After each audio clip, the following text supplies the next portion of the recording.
On this episode of RevHang, The Formula One MSC Cruises Gran Premio del Made in Italy e dell'Emilia Romagna 2024. Did I bet money on Max Verstappen doing better this year than he did last year? Yeah, Marcus Ericsson, 15th place, behind Grosjean. Ouch. The hate cauldron. You'd have to bring it back.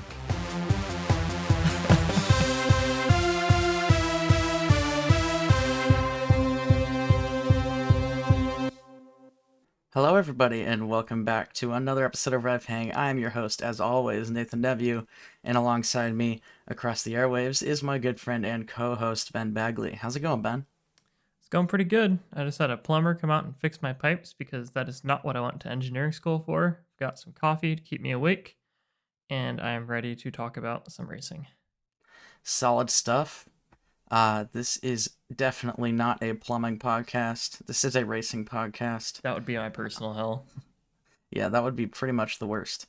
But this is a racing podcast, and we're going to race through this episode. We've had a couple of really long episodes the last few weeks, so we're going to kind of flip the script and do a little speed run of an episode here. Hopefully keep it under 45-ish is what we're aiming for. Might be less. I'm aiming for half an hour tight. Could be. Yeah, that's probably a good goal. Half hour. Neither of the races were particularly exciting, so that shouldn't be too difficult. But We're losing time. anyway, Let's go. Come on. yes, speed run. Yes, we've got the clock. No, we don't. But all right, paddock news. Let's jump in. First off, we have Albon re-signing with Williams on a 2-year deal. Great. Love it. Makes sense. Move on. Great. Okay. All right. Maybe not that intense, Ben. Yeah, I think it does make sense, especially now after some time has passed for Albon. A 2-year deal at Williams, I think, makes a lot of sense for him. Yep. It'll be even better when they give him a faster car. Yeah, hopefully. Hopefully Williams will take a step forward in the near future, but we'll see.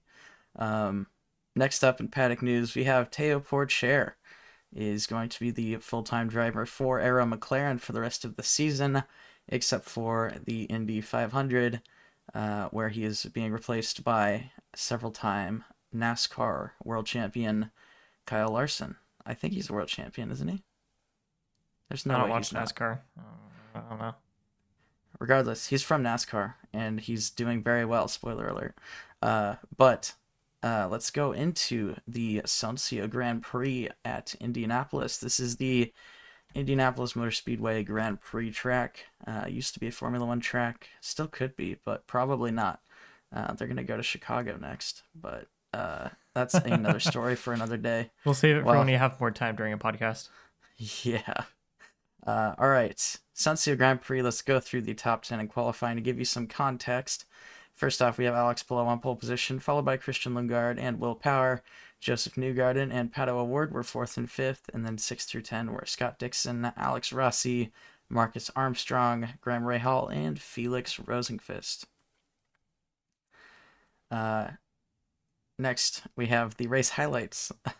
Palou maintained the lead on the start, but Lundgaard was able to get around him in turn 2. There was a big incident at the back of the pack, but all of the cars were able to get through undamaged or relatively so. On lap 2, Santino Ferrucci and Romain Grosjean battled at the back of the field. Ferrucci ran Grosjean off the track, and then Grosjean came back at him in the next corner. Those two are feisty with each other. They do not like each other, and I My find favorite. that I love it. very fascinating. Yeah. Two subpar, aggressive drivers that just don't get along. They It's got very fun to Magnussen watch. energy. Yeah, very much Magnussen energy. Santino Ferrucci should go to Haas. That's what we're saying. Dude, that would be insane. Could you imagine? But no, he doesn't have a super license, so that's not possible. Thank goodness. He probably never will. Yeah. Next up, Alex Palou got past Lundgaard on pit strategy on lap 42, skipping way ahead because that's how the race was.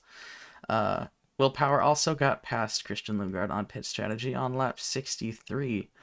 And with 18 laps to go, Will Power went to pass Palou for the lead, but was shoved out into the grass. And Palou was able to maintain his lead. Lots of interesting driving tactics from Palou in this race. And by driving tactics, I mean he kept locking up at the most opportune times to give him that position. It Yeah, happened 2 or 3 times where he was going to get passed for the lead, and then he locked up and shoved the other guy wide as a result of that, and dude ended up, just built different. He's got that yeah, race IQ. even when he messes up, he wins. Um, all right, results of the race. First three were Palou, Power, and Lundgaard. Fourth and fifth were Dixon and Armstrong. 6 through 10 were Scott McLaughlin, Colton Herta, Alex Rossi, Graham Rahal, and Felix Rosenqvist.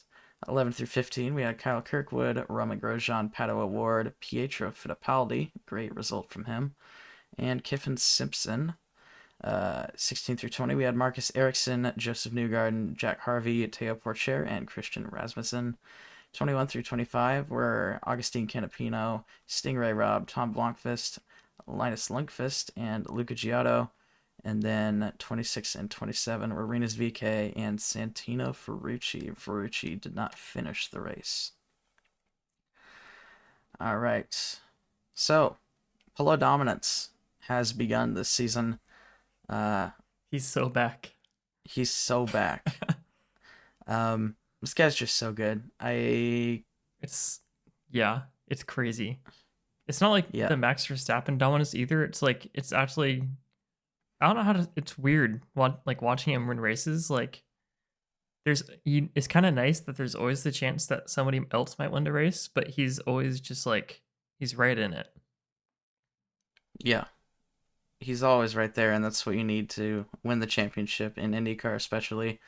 They were talking about it during the race how champions, like, most of the time, the champion is the person who has the best worst result. Um, so, for instance, if your worst result in a season is eighth place, that's really good in IndyCar, like astonishingly good. Yeah. Um, and that's been Polo for it was last year and a couple years before that when he won his first championship. Um, so they're talking about that in they were talking more about Colton Herta when they were mentioning that because Yeah. at the time the race started, Colton Herta was in the championship lead. He is no longer in the championship lead. However, Ben, Man, he fought what a for it man! so hard. That was What an insane. absolute legend. Uh, Colton Herta started 24th and finished 7th. He absolutely sliced through the field, had a problem in qualifying, which put him at the back, and it's actually his team's fault, shocker. Um, but he made the best of it, and yeah, No, it seventh was place wild finish. watching him come in for pit and then immediately make all of his places back up before the next pit cycle. Yeah, It was astonishing. I kept on waiting for something bad to happen to him or for him to, use up his push to pass or, degrade his tires way too fast or something, but he just froze locked in. yeah, absolutely. Drive of the year so far, I think. Fantastic stuff from him. Really showing a lot of maturity in that race too. Yeah. And just this season so far, maturity and patience is what I'm getting, and I think he really wants that super license. Yeah. Uh, I And mean, if it Andretti helps that his gets, team oh, sorry. It helps that his team has kind of figured out their side of it too. yeah, if Andretti manages to get onto the Formula One grid, Colton Herta, I think, is going to be on the short list for drivers for them. That'd be so Um, sick. Colton Herta and Joseph Newgarden would be my two bets for their top two American choices. I don't know whether or not they are going to run a full American team. They've tossed that idea around, um, but it might just be one of those like, we'll do as much as we can, but we gotta also do what's best for the team kind of thing. Colton Herta and Teo Porcher. There you go. You got the Uh, European sponsorships, you got the American sponsorships. yeah, I think if I was Andretti though, I would take an American driver, obviously, and then I think I would try to poach an F1 driver, maybe not even necessarily one of the top guys, but just someone who has experience in Formula One, Bring being a new Vettel out of F1 team. retirement. Yeah, that would be pretty nuts.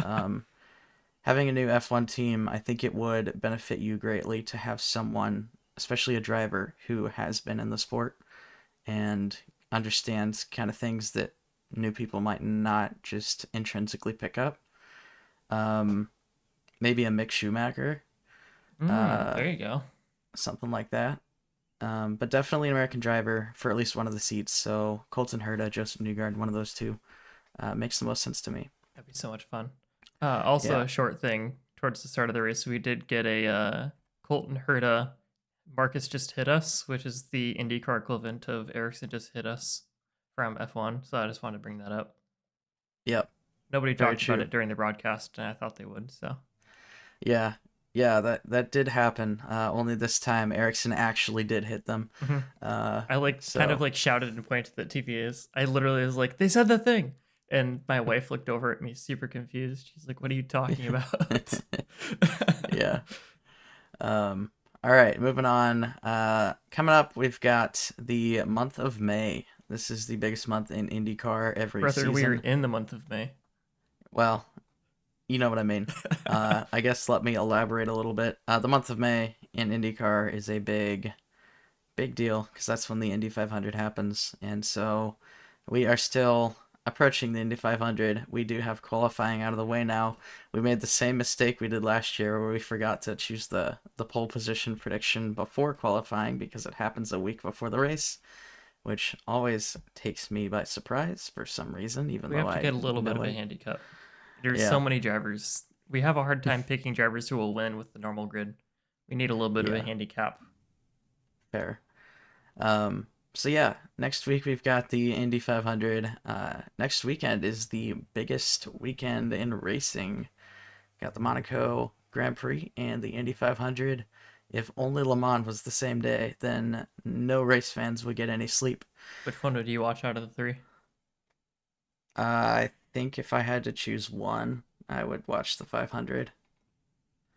Yeah, I would. I, I I would mean, probably have the 500 on TV, and then maybe Le Mans updates, in the background or something. yeah, I Just watch go like full brain 15 rot. minutes. I watch 15 minutes of Le Mans at a time, and then I just check in throughout the day. Um, but I can't sit down and watch a race for 24 hours. Oh, there you go. um, You watch Le Mans updates during the commercials for the Indy 500. yeah, could do that.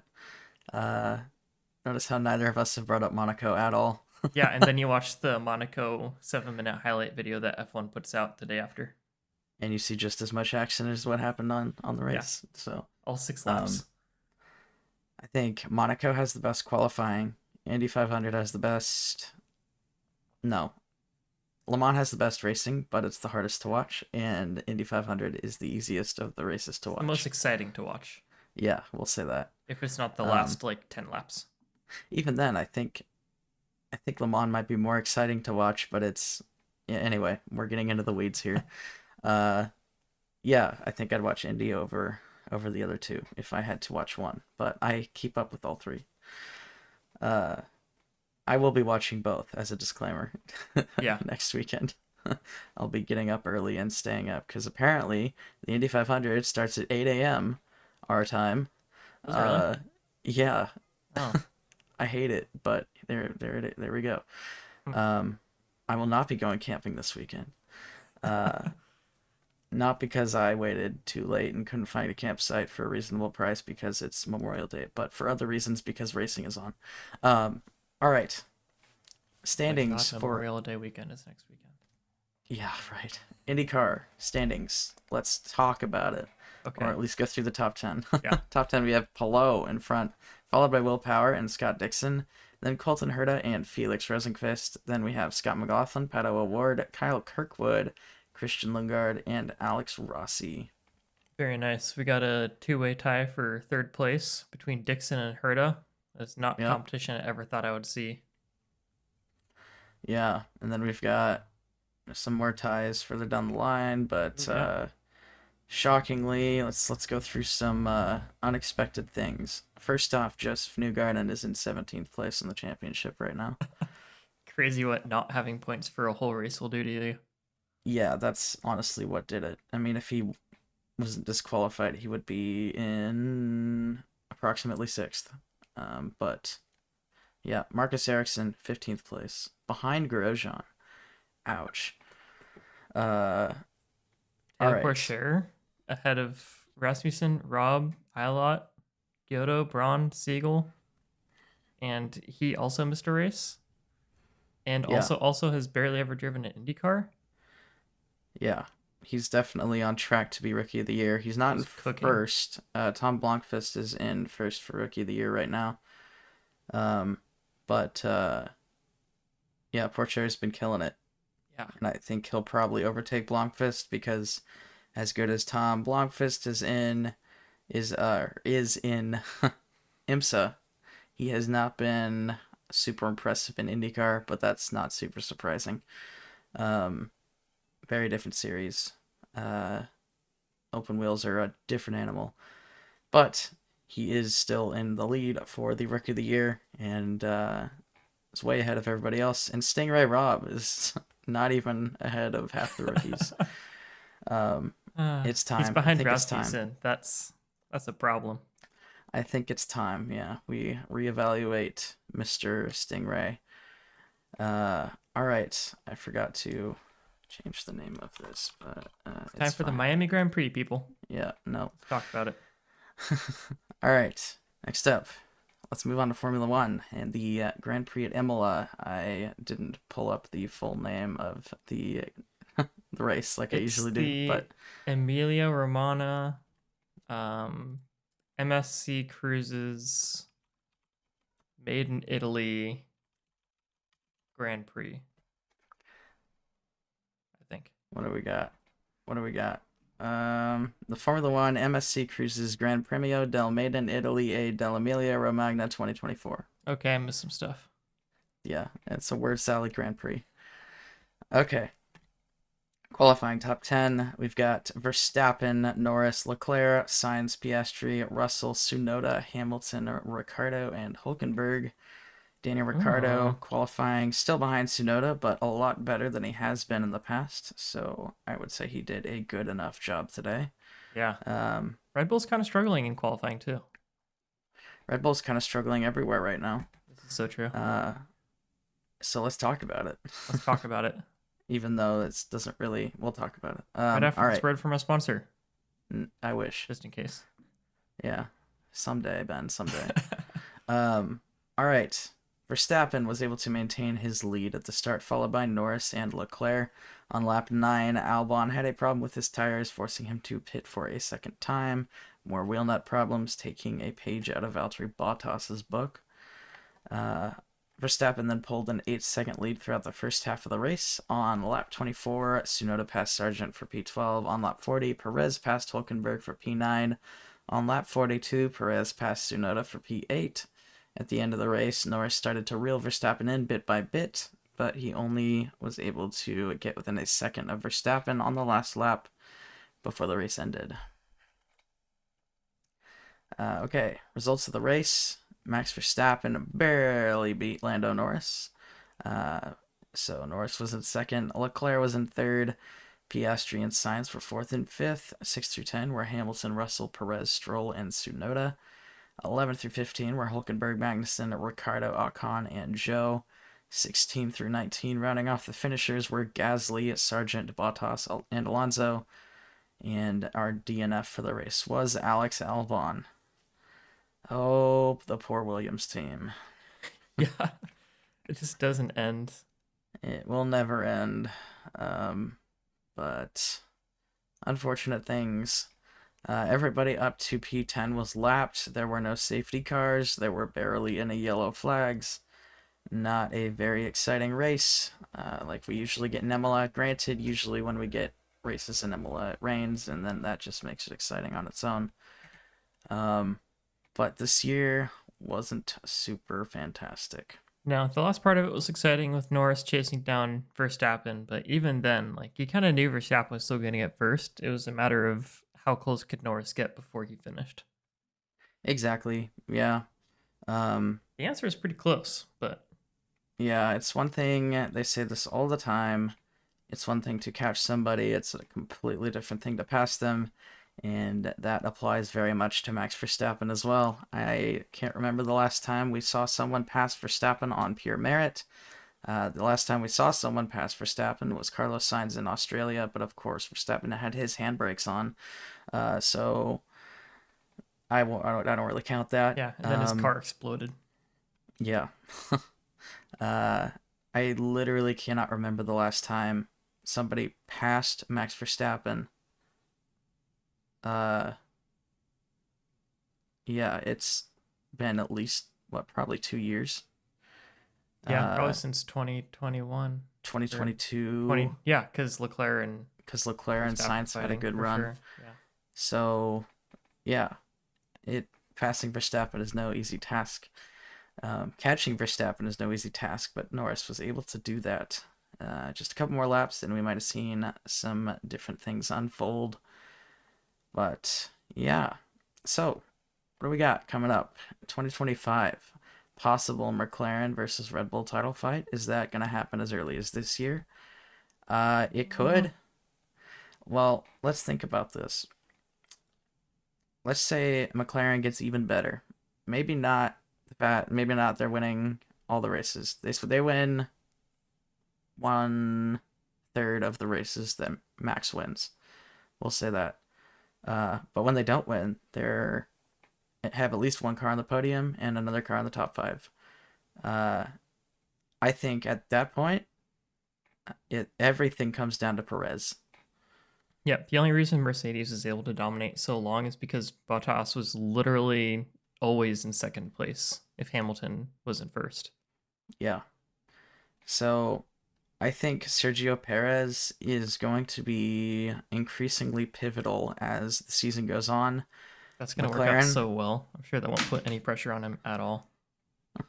yeah, I think McLaren's upgrades have come early enough in the season to where if they can maintain this pace, which after watching interviews, both drivers seem to think that this is just their pace now. This isn't just track specific. Um, if that's the case, then I think this season is going to be very, very spicy. Did I bet money on Max Verstappen doing better this year than he did last year? I don't know if you bet money, but that rings a bell. I So you bet probably something. said that on the internet at some point. Yeah. Oh no. Don't worry. I will. It's so over. I'll go clip it. I'll Oh, put it at the awesome. end of the year. I'll clip my stuff too because I made some interesting predictions too. Yeah, can you Uh, put like the black and white filter with rain over the top of it when you I find can it? do that. Yeah, Yes, I thank you. can do that absolutely. Um, so yeah, McLaren is looking like the second best team. They have definitely leapfrogged Ferrari if this is truly their pace. Uh, and I would argue that their car is probably just about as good as the Red Bull. Um, I think Verstappen is just that good to where he can take that car and still make it look pretty dominant, even though it may be on par with the McLaren. And that would explain why Perez is not doing as well. Yeah, Um, and I mean, even Piastri probably would have been ahead this race if he hadn't been penalized during qual. right, so Piastri did get a three-place grid penalty after qualifying. He did qualify P2 less than 2 thousandths, less than 200ths of a second behind Max Verstappen. And Lando Norris was like 200ths behind Piastri. So if So, McLaren had been able to double stack second and third with pit strategy, oh yeah, that might have been yeah, that would have been nuts. But yeah, I mean, both McLarens qualified within a half a tenth of Max Verstappen, and I don't think that should be understated. yeah, Um, yeah. very So good I think stuff. they're definitely gonna reel Ferrari in if they both keep performing like this. Oh, 1000%. Leclerc and Sainz are both looking pretty fast, but if everything's equal, I don't know. That's kind of a toss up. I don't know. Yeah. I think if this is the true performance of the McLaren, I don't see them not finishing second. There's a lot of season left. Hmm. So obviously many things could happen in the development race, but if all things locked down right now, and this was the actual pace of the McLaren and not just getting lucky with tracks, which I don't see how that could be the case because I can't think of two more different tracks than Miami and Imola. Yeah. Um, I I can't see McLaren not finishing second, if not even fighting for the title at the end of the season. That'd be so cool. I mean, if you look at it, let's go into it since we're talking about it. Uh, constructor standings. Red Bull is at 268 points. Ferrari is at 212, and McLaren is at 154. So McLaren does have a lot of ground to make up. However, there is a lot of season left, like 18 races, something like that. Yeah. Um, that's a lot of time. And if we're talking, you know, Ferrari being at 212, only, what is that, 56 points behind Red Bull at this point in the season. I mean, if you look at this point last year, it was already they were already way further out in front. Yeah. Also, fun fact, there's a 56-point delta between Red Bull and Ferrari, and a 56-point delta between Ferrari and Mercedes or McLaren. 58. Yep. Okay. Never mind. You're right. uh, sorry. No, I'm glad you I called was that like, out. the math ain't mathing. Okay. But yeah, so real quick, let's go over the driver standings too. Verstappen is at 161. Charles Leclerc is in second, passing Perez this race at 113. 2022 vibes right there. Yeah, Perez is at 107, and Lando Norris is at 101. Like, Perez is about to drop down to fourth place in the That's next championship. race. Next race is Perez is off the championship podium. Yeah, and Sainz is at 93, still only 14 points behind Perez. So, uh, if Perez doesn't finish the next race, which he probably will, but let's just say he doesn't, he will probably drop down to fifth place in the championship, Within one or race, at that'd be least at insane. least pretty close. Yeah, and yeah, if you want to talk about trying to secure your seat, um, that's not the way to do it. Yeah. So, uh, I think this Ouch. Monaco is going to be a very, very important race for Checo, and we'll see how he handles the pressure. Yeah, especially since that's the race where he's historically done very well. Yeah, yeah.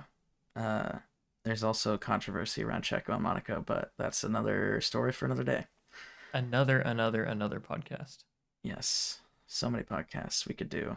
All right, let's move on to the pit stop championship. Real quick, we had Checo with the fastest time at 2.09 seconds. Then Hamilton, Piastri, Russell, Alonso, Tsunoda, Stroll, Norris, Ocon, and Albon in the top 10. Williams picking up a point there. And then standings, Perez is out in front, followed by Verstappen. Then Leclerc, Hamilton, Norris, Tsunoda, Alonso, Piastri, Sainz, Russell. Lots of mixtures past the first two. So Yeah. obviously Red Bull is way out in front. This looks more like the actual championship. This is surprisingly similar to the actual championship. Oh my goodness. Perez is way too high up, but yeah. No, I mean like Or the constructors. constructor wise. Oh yeah. So wait, let me see actual championship. Okay, so pit stop championship is Red Bull, Ferrari, McLaren, Mercedes, RB, Aston Martin, Alpine, Haas, Williams, and Sauber. The actual championship is Red Swap Bull, Ferrari, Alpine and McLaren. RB, I think. Yeah, so if you switch Aston Martin and RB, and Yeah. then Alpine and Haas, yes. If you switch Aston Martin and RB, and then Alpine and Haas, it's the exact same championship That's order in awesome. the constructors. That's great. Pit stops matter, ladies and gentlemen. Who All would have right, thunk? team sport. All right, overtake of the week went to Colton Herta for his overtake on Alex Rossi with 17 laps to go at the Sonsio Grand Prix at IMS. It was a dive bomb down the inside, followed by Rossi coming back at him, and then Herta switching back on the next corner, and that fight continued all the way down to the last corner, and it's very good. But Herta ended up out in front, so That's why I give it to him. Yep, Pretty good stuff. Not a lot of crazy overtakes this week, but that one was very entertaining. I agree. All right. Plus, we just got to give all due credit to our boy. Yeah, he had Uh, 17 passes. One of them's got to be good. yeah, right. Well, more than 17 passes, but you know. Yeah. Alrighty. Sonsio Grand Prix weekly predictions. Pole position went to Alex Palou. Both of us said Colton Herta. Both of us were wrong. Yep, it Um, happens. yeah. But he did look very good in practice. If his team didn't drop the ball like they always do, he might have actually had a shot. Hey, they're working on Uh, it. they're You can't ask for too much. You can get a good qualifying or a good race, but you can't have both. the Andretti cars, man. They're just each one of them has a different curse. Like So weird. Colton Herta just has horrible pit stops and strategy and anything team related. Anybody driving the 28 car is just crash prone and does not look as good as they used to. Um, then there's Kyle Kirkwood, and then He's just Kyle Kirkwood's honestly probably the least cursed of all the Andretti drivers. yeah. Um, He just has the but unfortunate of being Kyle Kirkwood. yeah, but yeah, Marcus Ericsson not looking as good as he used to in that 28 car, much like Grosjean before him. So unfortunate things. Hopefully he figures it out. 28 is the Uh, getting washed car. yeah, maybe this is the you get one last chance at glory and then it's time to retire. Um, saying that about a formula or a former Indy 500 winner is painful. I love Marcus Ericsson. He's a great guy. Anyway, all right. Podium was Palou, Power, and Lundgaard. What'd you say, Ben? I had Power, Polo, and Herta. Not in that particular order, but Yeah. And I had Herta, Dixon, and Lundgaard. So you got two right, and I got one right. And so then winning close. number of pit stops was three. What'd you say, Ben? I put 2. I did have three, so I got that point. I think that's 3 weeks in a row I've gotten the pit stop right. Uh, all Yeah, you're right. dialed in. Yeah, I've got the big brain, pit stop Probably brain, help. I Do you guess. actually look at like the number of laps and all that? No, I Okay. just go straight vibes. I was gonna Um, say I just kind of vibe it out. yeah, Indy 500 is gonna be next to impossible, but we'll see. All right, Formula One in Imola. Let's talk about our predictions. Remind everybody the top five. It was Verstappen, Norris, Leclerc, Piastri, and Sainz.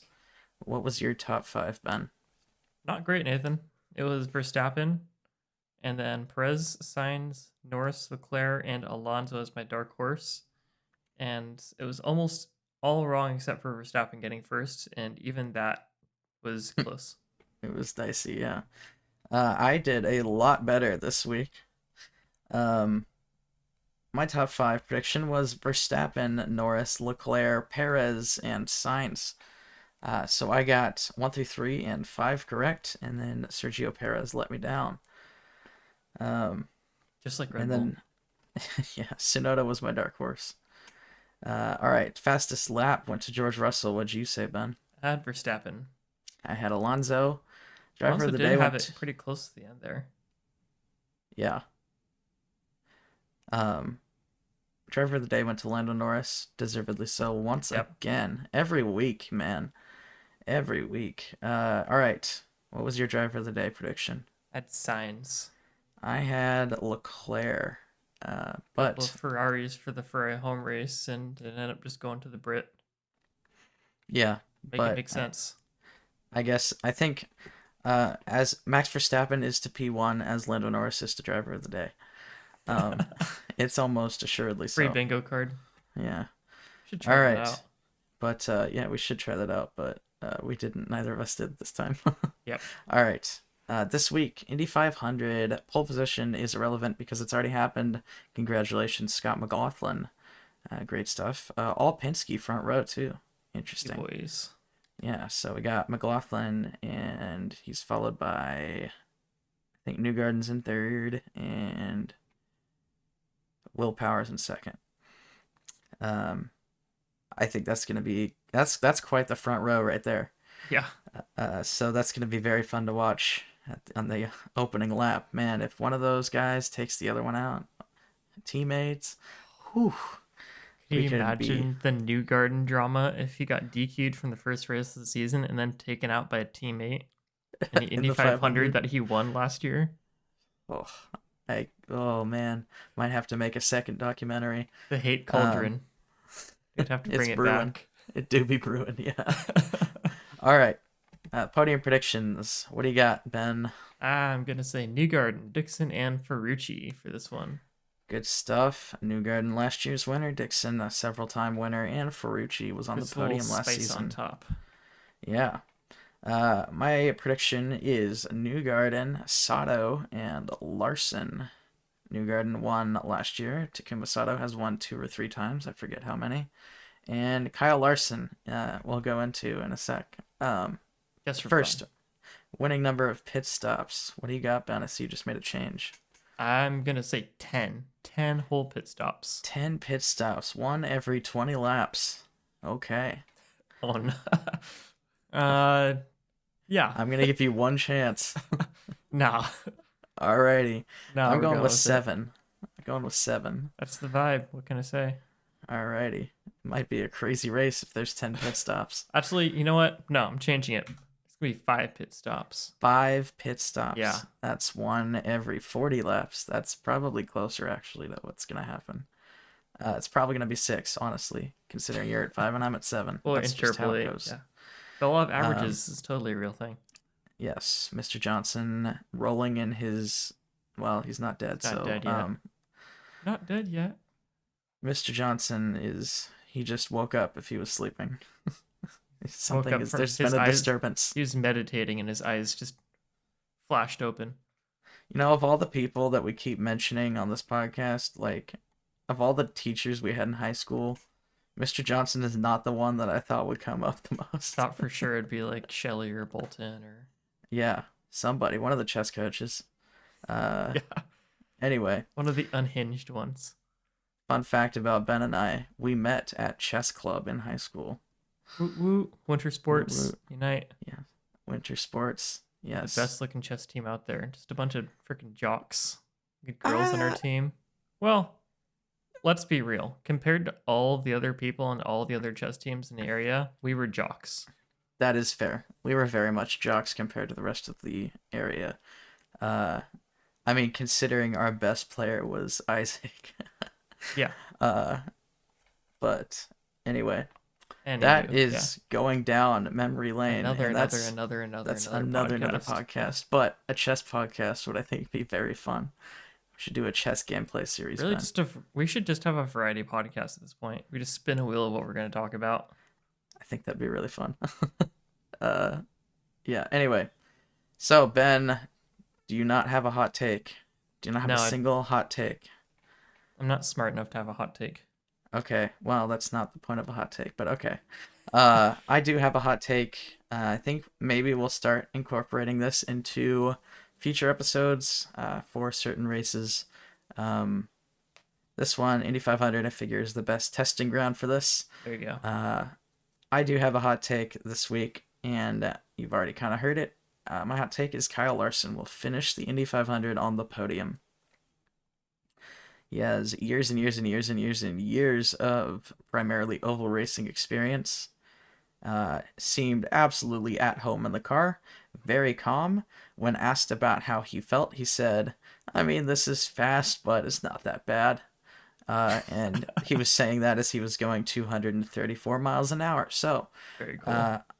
I don't see him having any problems. Strategy is going to be the one thing he's not going to be familiar with. And that will be sorted by his team, which is McLaren, and they tend to be pretty solid at strategy.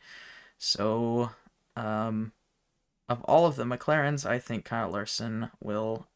You know what? I'll change my hot take. I think no, that's staying. Kyle Larson on the podium. I think he will also be the leading McLaren at the end of the There race. you go. That's another hot take right there. Yeah, because he's gonna have to beat Rossi Award, but Award will beat himself within 10 laps of the end of the race because Yep. that's what he He'll does. try to do a pass on the dirt and spin out because he saw Dixon do it once. Yeah, Like, I'll try spinning. man. That's a cool trick. I love Pato, but man, he crumbles at the 500. Uh, he just races so well and then goes for broke at the end of the race when he really should not. Um, but anyway, all right, Monaco Grand Prix predictions. Let's go top five. Ben, what do you got?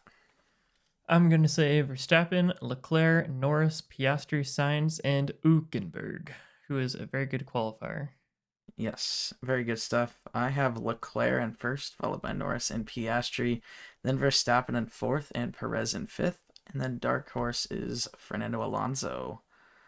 The Uh, disrespect of putting Perez in fifth, but also the disrespect of not having Perez in my top five at all. yeah. Um, Oops. I think based on the last two races, I don't think the Red Bull is going to be the best car in Monaco. I really don't. No. No. So Unless they I unless they find out there's some fundamental problem with the car, like something was broken on it for like the past however many races. yeah. Yeah. Um, Low speed seems to not be where Red Bull does well. So I don't think Verstappen's going to qualify in first, and I don't know if I think Leclerc will either. Um, Honestly, but I want Leclerc to break his curse, the Monaco curse. So Leclerc is winning the race, and my predictions, followed by Lando Norris, who I think will probably actually win the race. But Ooh, bold. yeah, That's there's my another other hot hot take. take. Yeah. You're Is starting it to run though? out. Is it a hot take anymore? Maybe at the beginning of the season, but maybe not now. Maybe it's just Mm, prediction. I'll I don't give know, it a Ben. I'll give it a couple more races. I've got that McLaren fan bias showing, but it's okay. I'm still bearish on McLaren winning. Alrighty. Fastest lap. What do you got, Ben? I'm gonna say Perez.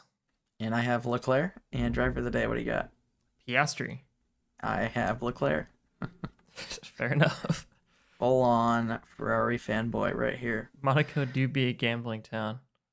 Yes, it does. Very much. Yeah. Alright. Words of wisdom. What do you got, Ben? Is it plumbing related? No, because I'm actually not wise about plumbing. I have to call people to do it for me because I hate it and it's the worst. My words of wisdom are get a good enough job that you can call other people to do your dirty plumbing work. Good stuff. I Told you we're keeping it fast. Yeah, that's the goal, right? Yeah. All right. Thank you, everybody, so much for watching and listening to this episode of RevHang. We got it done in under 45 minutes. Didn't quite hit the 30-minute mark, but that's okay. If you enjoyed this episode, leave a like or a rating on the platform you listened on. It really helps us out. Subscribe or follow if you'd like to see more. If you want to see updated standings for IndyCar and Formula One or a calendar of upcoming racing from those series, check out our website, revhang.com. If you have a question about racing or about us, hit us up on any socials in comments or DMs. That would be the best way to get a hold of us. You can follow Ben on Instagram at BenjiMeetsWorld and myself at 2n_squared. You can follow the RevHang page on Instagram, Twitter, YouTube, and TikTok at RevHang Media. We'll be back in a week to talk about the Indy 500 and the Formula One Monaco Grand Prix. We are so excited. Big week this week. But until then, I've been Nathan. And I'm Ben. Thanks for hanging out. See you later.